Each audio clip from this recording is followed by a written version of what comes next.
नमस्कार और स्वागत है। आज हम बात करेंगे हमारे शरीर की, मतलब ये एक साथ इतने सारे काम आखिर कर कैसे लेता है। तो चलिए आज हम समझेंगे शरीर के अंदर की बातचीत को, जिसे हम कहते हैं रासायनिक समन्वय या केमिकल कोऑर्डिनेशन। ये सवाल तो दिमाग में आता ही है ना। हमारे शरीर में खरबों कोशिकाएं हैं और हर पल ना जाने कितनी चीजें हो रही हैं। इन सबको एक साथ मिलकर काम करना होता है और ये जो तालमेल है ना, यही जिंदगी का आधार है। तो ये तालमेल बिठाता कौन है? इसके लिए हमारे शरीर में दो मेन कम्युनिकेशन नेटवर्क है। पहला है तंत्रिका तंत्र यानी न्यूरल सिस्टम और दूसरा है अंतस्त्रावी तंत्र यानी एंडोक्रिन सिस्टम। एक को समझ लीजिए सुपर फास्ट इंटरनेट केबल और दूसरे को रेडियो सिग्नल जो हवा में फैलता है। आज के इस सेशन में हम इन्हीं चीज़ों पर गौर करेंगे। पहले मैसेंजर्स को जानेंगे, फिर दोनों सिस्टम्स की स्पीड की तुलना करेंगे, फिर देखेंगे कि कमांड सेंटर कौन है, शरीर की केमिकल फैक्ट्रीज का दौरा करेंगे और आखिर में एक क्विक रिवीजन भी करेंगे। तो चलिए शुरू करते हैं। ठीक है, तो सबसे पहले बात करते हैं एंडोक्रिन सिस्टम के मुख्य खिलाड़ियों की, और ये हैं हॉर्मोन्स। यही हैं हमारे शरीर के केमिकल मैसेंजर्स। अब ये हार्मोन्स होते क्या हैं? आसान भाषा में कहें तो ये ऐसे केमिकल मैसेज हैं जो हमारी ग्रंथियां यानी ग्लैंड्स सीधा खून में छोड़ देती हैं। ये खून के साथ बहकर पूरे शरीर में जाते हैं और अलग अलग अंगों को बताते हैं कि उन्हें क्या करना है। एक बात याद रखने वाली है, ये कोई न्यूट्रिएंट्स नहीं है, मतलब इनसे एनर्जी नहीं मिलती, ये सिर्फ निर्देश देते हैं।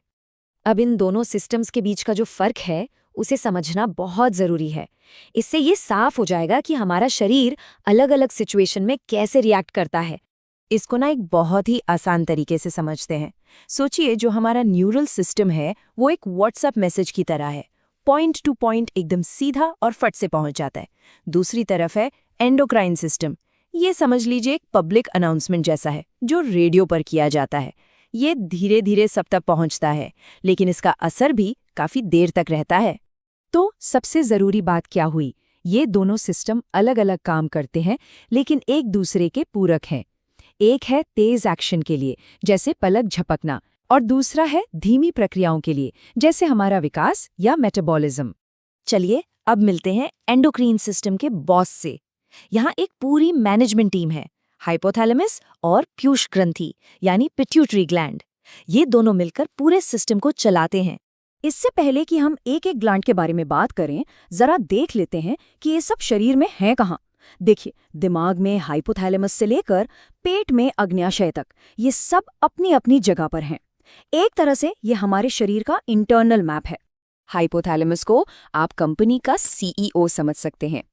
ये पिट्यूटरी ग्लैंड को ऑर्डर देता है कि कब कौन सा हार्मोन बनाना है और कब रुकना है। जैसे कि जीएनआरएच नाम का हार्मोन भेजकर ये पिट्यूटरी को एक्टिवेट करता है, तो सोमैटोस्टैटिन भेजकर ग्रोथ हार्मोन को रोकने का आदेश देता है। और पिट्यूटरी ग्लैंड का अगला हिस्सा, जिसे एंटीरियर पिट्यूटरी कहते हैं, वो एक बहुत बिजी फैक्ट्री की तरह है। यहाँ कई जरूरी हार्मोन्स बनते हैं, ग्रोथ हार्मोन, प्रोलैक्टिन और टीएसएच, एसीटीएच जैसे हार्मोन्स, जो दूसरी ग्रंथियों को जाकर कंट्रोल करते हैं। तो चलिए अब शरीर की दूसरी केमिकल फैक्ट्रीज का एक टूर करते हैं और देखते हैं कि कौन क्या बनाता है और उसका क्या काम है। ये तीनों ग्रंथियां शरीर के मेंटेनेंस के लिए बहुत जरूरी है। थायराइड हमारे मेटाबॉलिज्म की स्पीड तय करता है, मतलब शरीर कितनी तेजी से एनर्जी इस्तेमाल करेगा। पैराथायराइड खून में कैल्शियम का लेवल मेंटेन करता है, और थाइमस हमारे इम्यून सिस्टम को, हमारी रोग प्रतिरोधक क्षमता को मजबूत बनाता है। एड्रीनल मेडुला, ये है शरीर का इमरजेंसी रिस्पॉन्स सिस्टम। जैसे ही कोई खतरा या तनाव महसूस होता है, ये एड्रेनलिन और नॉर एड्रेनलिन रिलीज करता है। बस फिर क्या, दिल की धड़कन तेज हो जाती है और शरीर फाइट और फ्लाइट मोड में चला जाता है। एड्रीनल ग्लैंड का जो बाहरी हिस्सा है यानी कॉर्टेक्स, वो लंबे समय के तनाव से डील करता है। इसके हार्मोन्स हमारे शरीर में एनर्जी, नमक और पानी का बैलेंस बनाए रखते हैं। अग्न्याशय यानी पैंक्रियाज, ये हमारे ब्लड शुगर को बैलेंस करने में सबसे अहम भूमिका निभाता है। जब ब्लड शुगर बढ़ता है तो इंसुलिन उसे कम करता है, और जब कम होता है तो ग्लूकागॉन उसे बढ़ाता है। ये दोनों मिलकर एक परफेक्ट बैलेंस बनाए रखते हैं। और आखिर में गोनैड्स, पुरुषों में वृषण यानी टेस्टिस टेस्टोस्टेरोन बनाते हैं, जो मेल कैरेक्टर्स के लिए जिम्मेदार है, और महिलाओं में अंडाशय यानी ओवरी एस्ट्रोजन और प्रोजेस्टेरोन बनाते हैं, जो फीमेल कैरेक्टर्स को कंट्रोल करते हैं और प्रेगनेंसी में भी मदद करते हैं।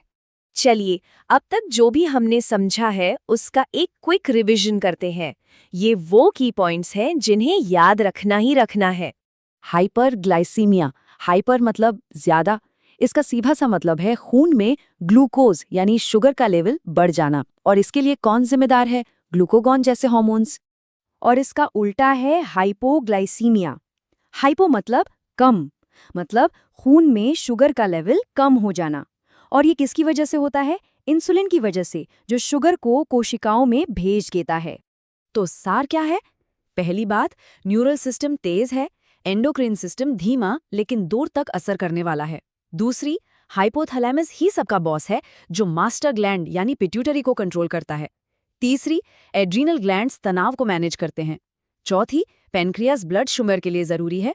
और पांचवी, थायराइड पूरे शरीर के मेटाबॉलिज्म को रेगुलेट करता है। तो आज के इस सेशन को हम इसी सवाल के साथ खत्म करते हैं। जब हम ये समझ जाते हैं कि हमारा मूड, हमारी एनर्जी, हमारी सेहत, सब कुछ इन केमिकल मैसेजेस के एक जटिल डांस पर निर्भर करता है, तो क्या स्वास्थ्य, तनाव और बीमारी को देखने का हमारा नजरिया बदल नहीं जाता? इस पर जरूर सोचिएगा।